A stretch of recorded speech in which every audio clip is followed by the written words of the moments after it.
नमस्कार, आप देख रहे हैं न्यूज 18 बुलेटिन की शुरुआत बड़ी खबर के साथ करते हैं। मथुरा से बड़ी खबर आ रही है, जहां पर महंत नृत्य गोपाल दास की तबीयत बिगड़ गई। कोरोना पॉजिटिव पाए गए नृत्य गोपाल दास को सांस लेने में तकलीफ हुई, जिसके बाद उनका मेडिकल टेस्ट कराया गया, जिसमें कोरोना की पुष्टि हुई है। सीएम योगी आदित्यनाथ ने फोन पर उनका हालचाल जाना है। नृत्य गोपाल दास को ऑक्सीजन सिलेंडर लगाना पड़ा है। मथुरा में है इस वक्त महंत नृत्य गोपाल दास। कृष्ण जन्माष्टमी के मौके पर हर साल की तरह ही इस साल भी वो मथुरा में मौजूद थे। इससे पहले अयोध्या में राम मंदिर शिलान्यास के मौके पर भी वहां मौजूद थे और अयोध्या के बाद मथुरा में और यहीं पर उनकी तबियत बिगड़ी, जिसके बाद मेडिकल टेस्ट कराया गया और इस दौरान कोरोना की अब पुष्टि हुई है। सीएम योगी आदित्यनाथ ने भी फोन पर उनका हालचाल जाना है। तो बड़ी खबर मथुरा से, नृत्य गोपाल दास महंत वो इस वक्त कोरोना पॉजिटिव पाए गए। राम जन्मभूमि ट्रस्ट के अध्यक्ष भी हैं महंत नृत्य गोपाल दास और कृष्ण जन्माष्टमी के मौके पर मथुरा पहुंचे थे और कल के कार्यक्रम में शामिल हुए थे। हर साल की तरह मेदांता हॉस्पिटल में इस वक्त भर्ती होंगे नृत्य गोपाल दास। ये जानकारी आ रही है कि उन्हें मेदांता हॉस्पिटल ले जाया जाएगा और सांस लेने में तकलीफ हुई, जिसके बाद मेडिकल टेस्ट कराया गया। उनकी तबियत बिगड़ गई थी अचानक। गुरुग्राम के मेदांता हॉस्पिटल में भर्ती होंगे, वहां ले जाया जा रहा है, व्यवस्था की जा रही है।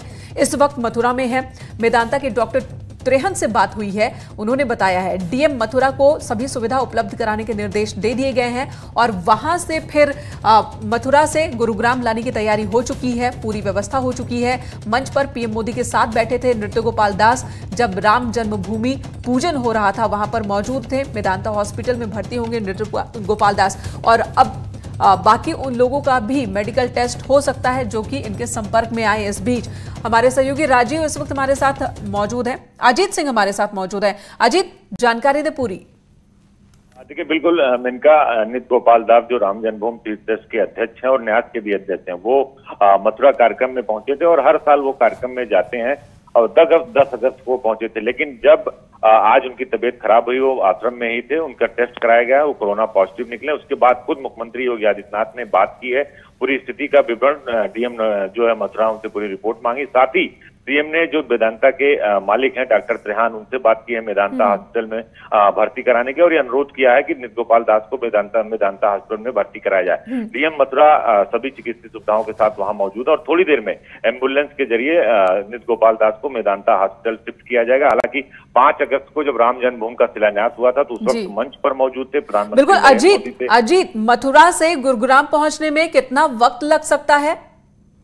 देखिए, बिल्कुल ज्यादा दूरी नहीं है वहां से गुड़गांव की, क्योंकि उसके बाद फरीदाबाद के बाद गुड़गांव हरियाणा ही शुरू हो जाता है। लगभग 40 से 45 मिनट से 1 घंटे के आसपास उनको लगेंगे वहां पर। और जो एम्बुलेंस है वो सभी सुविधाओं से, कोविड की जो एम्बुलेंस तैयार की गई उस एम्बुलेंस को बुलाया जा रहा है। सीधे मेदांता की ही कहा जा रहा है कि मेदांता हॉस्पिटल की एम्बुलेंस आएगी और आ रही है, उनको लेकर जाएगी। और साथ ही जो मथुरा की सभी चिकित्सीय सुविधाएं हैं, सीएमओ डीएम सभी वहां पर पहुंचे हुए हैं और अब उनको ले जाया जाएगा, क्योंकि चूंकि मामला क्रिटिकल है और राम जन्मभूमि से जुड़ा मसला है और न्यास के अध्यक्ष भी रहे हैं, लिहाजा सीएम ने सीधे डॉक्टर त्रेहान से बात की और सभी लोगों को कहा है कि बिल्कुल, और इसलिए भी और ज्यादा संवेदनशील हो जाता है क्योंकि उम्र भी बहुत ज्यादा है नृत्य गोपाल दास के। नितिन गौतम हमारे साथ मथुरा से जुड़ चुके हैं। अजीत, बने रहे हमारे साथ। नितिन, वहां पर किस तरह की हलचल इस वक्त, कहां पर है नृत्य गोपाल दास और कितनी देर में वहां से मूव कर जाएंगे मेदांता के लिए?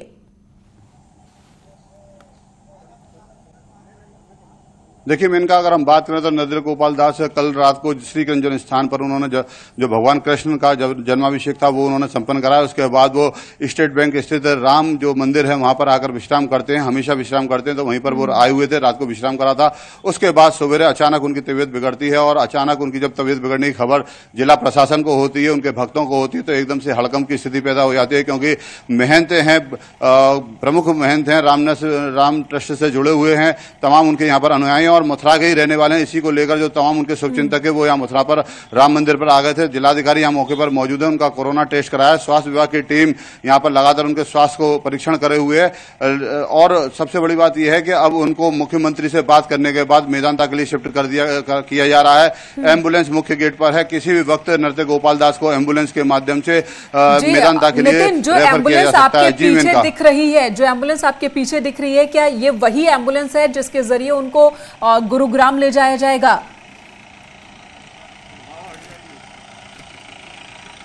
जी मेनका, हम अपने न्यूज 18 के दर्शकों को बताना चाहेंगे कि ये वही एम्बुलेंस है। हम उस मंदिर के ठीक द्वार पर हैं जो एम्बुलेंस ले जाई जाएगी। हमारे साथ खुद वो डॉक्टर साहब देख रहे हैं, एम्बुलेंस के बराबर में डॉक्टर्स हैं जिन्होंने कोविड-19 का जो है टेस्ट किया था और उन्होंने इस बात की पुष्टि की थी कि जो नृत्य गोपाल दास जी हैं वो कोविड-19 उनको पॉजिटिव कुछ पाए गए हैं। जी धन्यवाद नितिन, इस वक्त पूरी जानकारी देने के लिए। आप पूरे हालात पर नजर बनाए रखें, दोबारा आपके पास लौटेंगे। अजीत, आपका भी शुक्रिया पूरी जानकारी देने के लिए। तो गुरुग्राम के मेदांता हॉस्पिटल ले जाया जा रहा है, थोड़ी देर में मथुरा से निकलेंगे नृत्य गोपाल दास, एम्बुलेंस के जरिए उन्हें लाया जाएगा। और एक और बड़ी खबर ग्रेटर नोएडा से, सुदीक्षा के घर पहुंची आज एसआईटी की टीम। दादरी में सुदीक्षा के घर पर एसआईटी की टीम पहुंची। सुदीक्षा भाटी की मौत के मामले में जांच चल रही है। बुलंदशहर पुलिस ने एसआईटी बनाई है और यही टीम आज घर पहुंची। परिवार के लोगों से पूछताछ चल रही है। 10 अगस्त को सड़क हादसे में सुदीक्षा की मौत हुई थी। बुलंदशहर के औरंगाबाद में उसकी मौत हुई थी। बुलेट सवार युवकों पर छेड़खानी का आरोप लगा। परिवार का यह कहना है कि बुलेट पर सवार थे 2 युवक जो लगातार सुदीक्षा को परेशान कर रहे थे जब सुदीक्षा अपने भाई के साथ जा रही थी। हालांकि परिवार का पहले कहना था कि सुदीक्षा की बाइक चाचा चला रहे थे, लेकिन बाद में परिवार ने यह बात मान ली कि बाइक उस वक्त उसका भाई चला रहा था और तभी 2 लड़के बुलेट से उसका पीछा कर रहे थे और इसी दौरान हादसे का शिकार सुदीक्षा हो जाती है। सुदीक्षा की जान चली जाती है। अमित सिंह हमारे साथ जुड़े हुए हैं। अमित, इस बारे में क्या जानकारी? एसआईटी की टीम पहुंची, क्या कुछ सवाल, क्या जानकारी एसआईटी की टीम ने परिवार से आज हासिल की?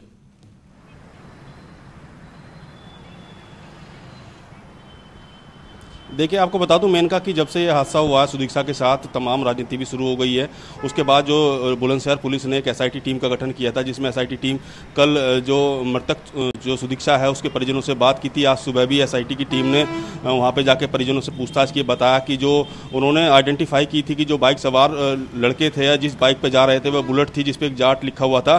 तो उसी को देखते हुए भी जो बुलंदशहर पुलिस ने लगभग 20 से 25 ऐसी बाइकों को आइडेंटिफाई किया है। उसी की पूछताछ और शिनाख्त के लिए एसआईटी की टीम आज जो सुदीक्षा के परिजन उनके पास गई थी कि उन्हीं की निशानदेही पे ये स्पष्ट हो पाएगा कि जो बाइक पे सवार थे कौन सी बाइक थी, किसकी बाइक तो कुछ थी। तो ठोस हासिल हो पाया है? क्योंकि परिवार का कहना है कि बाइक पर नंबर क्या थी वो उन्होंने नंबर नहीं देखा है और लड़के को पहचान पाएंगे वो या नहीं, क्योंकि एकमात्र जो निशानी वो बता रहे हैं बाइक की कि बाइक के नंबर प्लेट पर जाट लिखा था और ऐसे 20 से ज्यादा इस वक्त बुलेट जो है पुलिस के बरामदगी में है, कब्जे में है। तो कुछ हासिल हो पाया है क्या ठोस आज की पूछताछ में?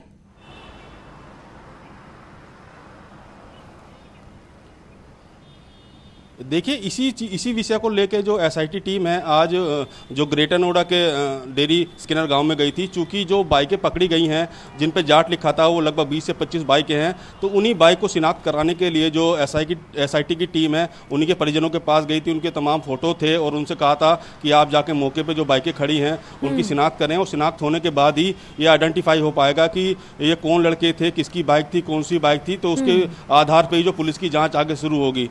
इस चीज को लेकर देखते हैं कि पुलिस की जांच किस दिशा में आगे बढ़ती है और परिवार भी जो बार बार अपने बयान को बदल रहा है और मामला भी परिवार ने बहुत देर से दर्ज कराया, तो क्या बातें, क्या सच्चाई सामने आती है उस पर निगाह हमारी बनी रहेगी। इस वक्त बहुत बहुत धन्यवाद। और अब खबर बागपत से, जहां पर बीजेपी नेता की हत्या हो जाती है और उसके बाद इस पर भी सियासत लगातार ये मामला तूल पकड़े हुए है। हत्या के एक आरोपी ने अब बयान दिया है, बाकायदा उसने वीडियो पोस्ट किया है। बीजेपी नेता संजय खोकर की हत्या का मामला, हत्या के आरोपी नितिन धनखड़ ने बकायदा वीडियो शेयर किया है फेसबुक पर और खुद को बेकसूर बताया है। फेसबुक पर अपना वीडियो पोस्ट किया उसने और कहा कि हत्या के वक्त मैं अपने घर पर था। यह कहना है नितिन धनखड़ का, जो कि इस मामले में एक हत्यारोपी है और हत्या के दिन से ही वो लगातार फरार चल रहा है। पुलिस लगातार उसकी तलाश कर रही है। तो बागपत में बीजेपी नेता संजय खोकर की हत्या के मामले में लगभग 1.5 मिनट के 2 वीडियो इसने शेयर किए हैं और खुद को बेकसूर बताया है। सुनिए जरा। मुझे बेवजह फंसाया जा रहा है, इसमें निष्पक्ष जांच होनी चाहिए। ना मेरा कोई इसके साथ पारिवारिक संबंध, ना कोई झगड़ा, ना कुछ था। ये बेवजह मुझे फंसाने की कोशिश की जा रही है। जिस वक्त उसकी हत्या हुई उस टाइम मैं अपने घर की छत पे सो रहा था।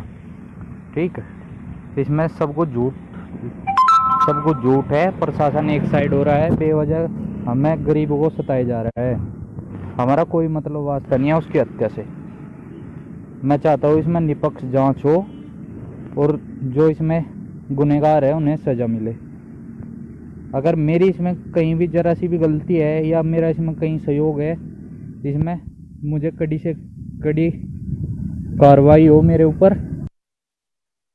धनखड़ के इस ऑडियो और वीडियो क्लिप में एक हिस्सा आपने सुना, एक और हिस्सा आपको सुनाते हैं जिसमें नितिन ये बात मान रहा है कि उसकी बीजेपी के नेता के साथ विवाद था, झगड़ा था, लेकिन उस झगड़े को सुलझा ले जाने के बाद भी वो कह रहा है। इस हत्या के वक्त मैं अपने गांव फैजपुर निनाणा में अपने घर की छत पर सो रहा था अपने भाई की गैलताऊ के लड़के की सोनू के साथ। ठीक है, इसमें मेरा नाम झूठा लिया गया है, इसमें निष्पक्ष जांच नहीं हो रही, मेरे घर वालों को परेशान किया जा रहा है। ना मेरा उसके साथ कोई मतलब था, मेरे साथ झगड़ा जरूर था पर मेरे मन में कभी ऐसी बात आई नहीं थी।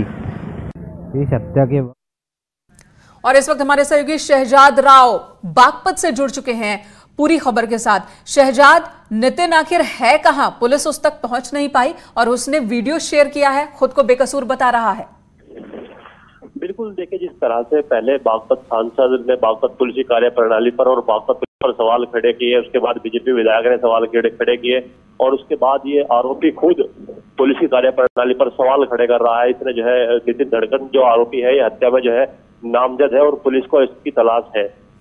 कल से ही पुलिस इसकी तलाश कर रही है, जिसके बाद आज इस युवक ने अपनी फेसबुक आईडी पर अपना वीडियो वायरल किया है जिसमें इसने अपने आप को जो है निर्दोष बताया। पता चल पाया कि इसने ये वीडियो किस जगह से अपलोड किया है? देखिए, इस आरोपी के बारे में अभी पुलिस को कोई सुराग नहीं लगा है। पुलिस जो है जो घटना में नामजद 3 आरोपी है उनकी तलाश कर रही है, पुलिस इस तक नहीं पहुंची है। लेकिन पुलिस की नाकामी देखिए कि पुलिस नहीं पहुंची और आरोपी ने खुद को जो है वीडियो वायरल करके जो है बेगुनाह बता दिया है। फिलहाल वैसे इस मामले में पुलिस की जांच कहां तक पहुंची है? पुलिस पर आरोप वो भी लगा रहे हैं जो कि इस मामले में आरोपी हैं, पुलिस पर आरोप वो भी लगा रहे हैं जो कि पीड़ित हैं, तो पुलिस कर क्या रही है?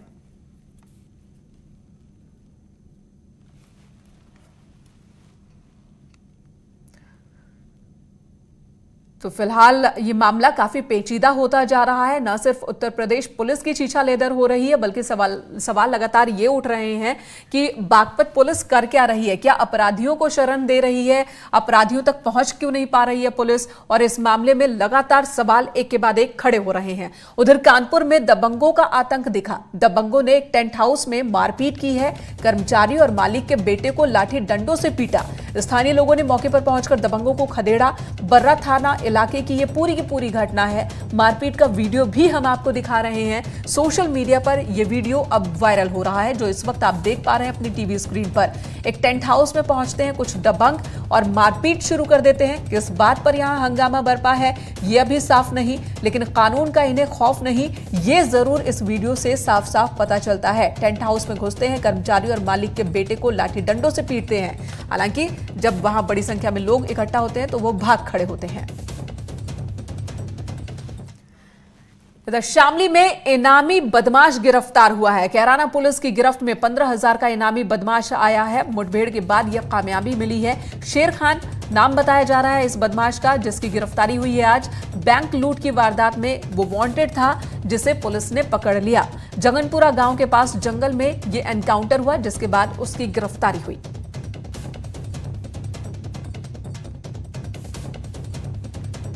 एनकाउंटर के वक्त की यह तस्वीर और एनकाउंटर के बाद शेर खान को पुलिस ले जा रही हॉस्पिटल, क्योंकि उसके पैर में गोली लगी और इलाज के बाद इसे गिरफ्तार कर लिया गया।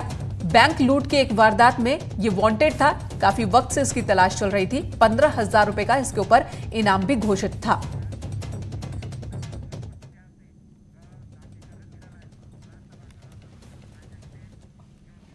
और चलिए इस वक्त आपको लिए चलते हैं, बीजेपी के राज्यसभा उम्मीदवार अपना नामांकन दाखिल कर रहे हैं। सीएम योगी आदित्यनाथ भी उनके साथ मौजूद हैं। बेनी प्रसाद वर्मा के निधन के बाद जो सीट खाली हुई, वहां पर निषाद, जो कि इस वक्त उनके हाथ में आप नामांकन पत्र देख रहे हैं, बाकायदा उन्होंने सीएम योगी आदित्यनाथ के पैर छुए और आशीर्वाद भी लिया नामांकन के वक्त।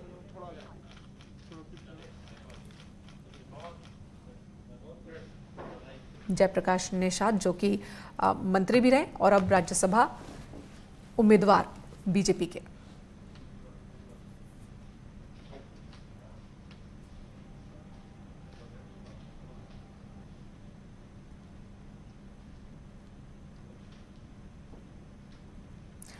माना यह जा रहा है कि जो जाति की राजनीति एक बार फिर उत्तर प्रदेश में इस वक्त चर्चा में बनी हुई है, दिख रही है, और उसी राजनीति के तहत निषाद को ये उम्मीदवारी दी गई है।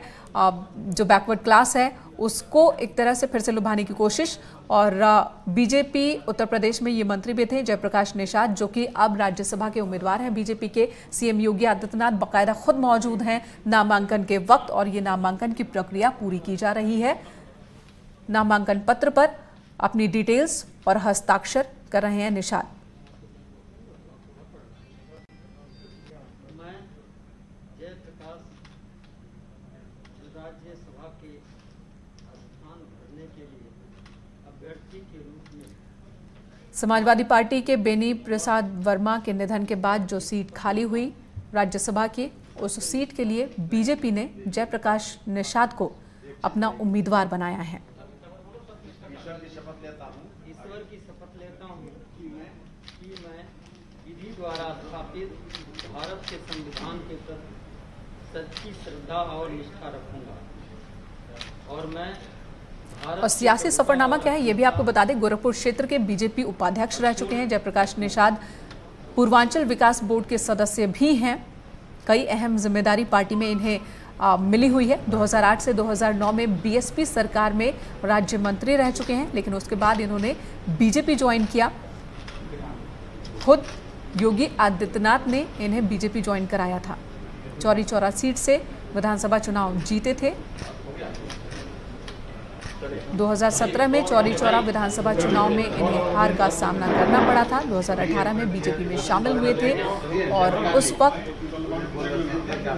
खुद सीएम योगी आदित्यनाथ ने इन्हें बीजेपी की सदस्यता दिलाई थी।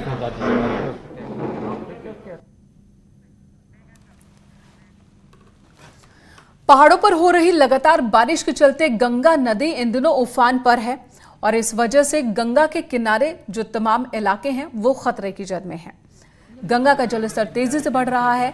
मैदानी इलाकों में भी बाढ़ का खतरा बढ़ गया है। हापुड़ जिले की गढ़ तहसील के खादर इलाके में गंगा का पानी तेजी से बढ़ रहा है। गंगा के पानी में हजारों बीघा फसल अब तक डूब चुकी है। कई गांवों पर बाढ़ का खतरा मंडराने लगा है। गांव के मुख्य रास्ते पूरी तरह से पानी में डूब गए हैं। पिछले 2 दिन से पानी लगातार बढ़ता ही जा रहा है।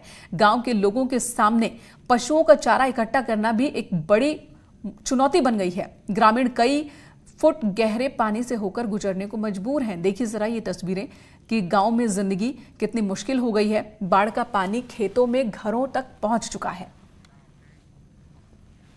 उधर उन्नाव में भी बाढ़ का कहर देखने को मिल रहा है। नहर कटने से घरों में पानी भर गया है। कोतवाली उन्नाव के सर सैयद स्कूल के सामने कई घरों में बाढ़ का पानी घुस गया, जिसे देखते हुए प्रशासन ने तैयारी की है। बताया जा रहा है कि नहर कटने से पानी लोगों के घरों तक घुसा। अब प्रशासन नहर को बंद करने की कोशिश में जुटा है, लेकिन पानी का बहाव तेज होने की वजह से मजदूरों को दिक्कतों का सामना करना पड़ रहा है। नहर को रोकना मुश्किल हो रहा है।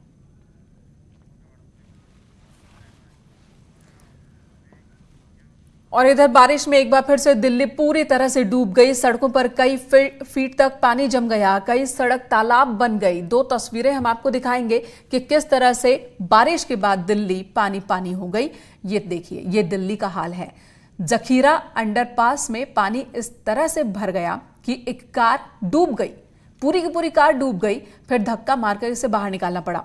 वहीं तुगलकाबाद की ये तस्वीर देखिए। कुछ लोग बैलगाड़ी में बैठकर सड़क पार कर रहे थे, तभी अचानक से बैलगाड़ी का बैलेंस बिगड़ जाता है और ऊपर से कुछ लोग नीचे पानी में गिर जाते हैं। तो ये तस्वीर दिल्ली की है। देश की राजधानी दिल्ली की ये तस्वीरें हैं। और ऐसा नहीं है कि पहली बार है।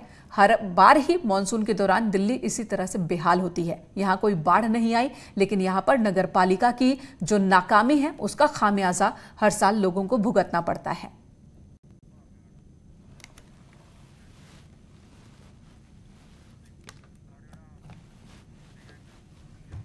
और इन्हीं तस्वीरों के साथ इस बुलेटिन में इतना ही। ब्रेक के बाद भी खबरों का सिलसिला जारी है।